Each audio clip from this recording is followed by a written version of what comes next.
8 ఫిబ్రవరి 2024 గురువారము. ఈరోజు ఉత్తరాషాఢ నక్షత్రము. ఒక పాదము ధనుసు రాశిలో, 3 పాదాలు మకర రాశిలో ఉంటాయి. ఈరోజు చంద్రబలం బాగుండే రాశులు ఏంటంటే మేషానికి 10 గంటల తర్వాత బాగుంటుంది. అలాగే వృషభ రాశికి ఈరోజు బాగాలేదు. మిథునానికి ఉదయం 10 గంటల లోపల బాగుంటుంది. కర్కాటక రాశికి ఈరోజు అంతా బాగుంది.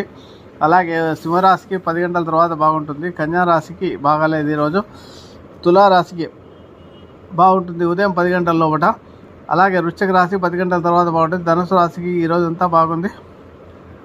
అలాగే మకర రాశికి బాగాలేదు ఈరోజు, ఉదయం 10 గంటల తర్వాత బాగుంటుంది. కుంభరాశికి ఈరోజు ఉదయం 10 గంటల లోపల బాగుంటుంది. మీనరాశికి ఈరోజు అంతా కూడా బాగుంటుంది. ఈ రకంగా ఈరోజు చంద్రబలం బాగుండే రాశులు ఇవి. ఈ రాశుల్లో జన్మించిన వారికి ఏవైనా పనులు చేసుకోవాలంటే, తారబలం బాగాలేకపోయినా కూడా ఈరోజు ఏమైనా పనులు చేసుకోవచ్చు. చంద్రుడు మనకారకుడు కాబట్టి మనస్థితి చాలా బాగుంటుంది. చంద్రబలం ఉంటే ఏవైనా